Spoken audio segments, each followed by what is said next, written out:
کہتے ہیں ہم اس مجلس میں موجود تھے، ابھی ہاتھ اس نے نیچے نہیں کیے تھے کہ اللہ نے اس کی آنکھوں کو روشن فرما دیا۔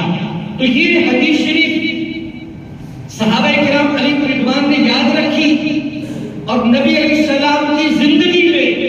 حضور علیہ السلام کی موجودگی میں اللہ سے مانگا کہ اے اللہ تو مجھے اپنے حبیب کا صدقہ عطا فرما۔ اللہ نے فوراً عطا کیا۔ اب جس وقت ہمارے پیارے نبی صلی اللہ علیہ وسلم کی ظاہری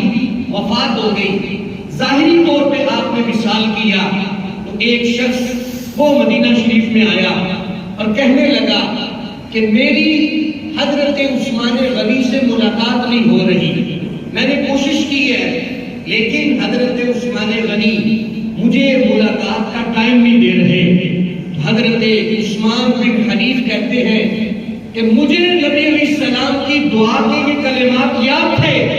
تو میں نے اس امتی کو بتایا کہ تم 2 رکعت نفل پڑھو،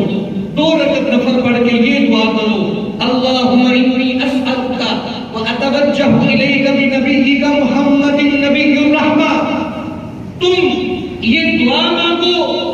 اللہ تعالیٰ تیری دعا کو، تیری حاجت کو فوراً پورا فرما دے گا۔ ہمارے نبی علیہ السلام کے وصال کے بعد اس بندے نے مسجد نبی شریف کے اندر 2 رکعت نفل پڑھے اور پھر یہ دعا مانگی،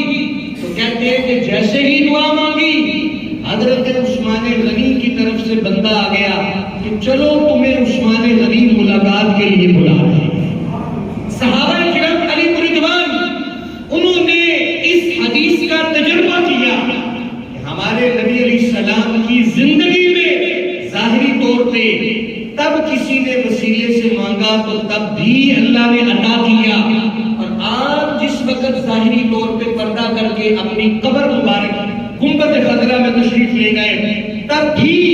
اگر کسی نے وسیلہ رسول سے پیش کر کے رب سے مانگا تو اللہ نے اس کو کبھی خالی نہیں بھیجا۔ آپ کی ظاہری طور پہ حیات سے قبل مانگے تب بھی رب عطا فرماتا ہے، اور آپ کے ظاہری وصال کے بعد آپ کے وسیلے سے مانگے تو تب بھی رب عطا فرماتا ہے۔ اسی لیے ہمارے پیارے نبی صلی اللہ علیہ وسلم کا یہ انداز ہے کہ جس میں آپ نے جب برکت کو بیان کیا تو آپ نے فرمایا اللہ عز و جل کے نزدیک میری برکت کتنی ہے، اللہ عز و جل کے نزدیک میری ویلیو کتنی ہے۔ فرمایا ایک وقت آئے گا میں دنیا سے پردہ کر جاؤں گا، یأتی علی الناس زمان، ایک وقت آئے گا میں ظاہری طور پہ اس دنیا میں نہیں ہوں گا، تو پھر کیا ہوگا؟ مسلمانوں کا لشکر نکلے گا کافروں کے ساتھ جنگ کرنے کے لیے، ایک طرف مسلمانوں کا لشکر اور ایک طرف کفار کا لشکر۔ یہ تب بات ہوگی جب میں ظاہری طور پہ اس دنیا میں موجود نہیں ہوں گا، تو کیا ہوگا؟ یأتی علی الناس زمان من صاحب رسول اللہ صلی اللہ علیہ وسلم، جنگ شروع ہونے سے پہلے لشکر میں اعلان ہوگا کیا اس فوج کے اندر کوئی ایک ایسا بندہ موجود ہے جس نے اپنی آنکھوں سے رسول اللہ کا دیدار کیا؟ یعنی کوئی ایک صحابی موجود ہے، ایک بندہ ہاتھ کھڑا کرے گا، وہ کہے گا ہاں نام، وہ کہے گا ہاں میں نے نبی علیہ السلام کا دیدار کیا ہوا ہے۔ پورے لشکر اسلام میں ایک صحابی رسول ہوگا، ایک ایسا بندہ ہوگا جس نے رسول اللہ کو دیکھا ہے۔ ہمارے نبی علیہ السلام نے فرمایا میری برکت کا عالم کیا ہوگا؟ جس بندے نے مجھے دیکھا ہوگا اللہ میرے دیکھنے والے کے صدقے میں جنگ اور فتح عطا فرمائے۔ رسول اللہ صلی اللہ علیہ وسلم کے وسیلہ کی برکت، آپ کے دیکھنے کی برکت، فرمایا میری برکتوں سے تو اللہ دعائیں قبول کرتا ہے، میرے وسیلے سے تو اللہ دیتا ہے، لیکن عنقریب میں دنیا سے چلا جاؤں گا تو جس نے مجھے دیکھا ہوگا اگر میرے دیکھنے والے کے وسیلے سے دعا مانگے تب بھی اللہ عطا فرمائے گا۔ پھر آقا کریم صلی اللہ علیہ وسلم نے دوسرا جملہ ارشاد فرمایا، یأتی علی الناس زمان وقت گزرے گا، سارے صحابہ فوت ہو جائیں گے، پھر وہ لوگ موجود ہوں گے جنہوں نے صحابہ کو دیکھا تھا، اور ان کو کہا جاتا ہے تابی۔ تو لشکر جب آمنے سامنے ہوں گے،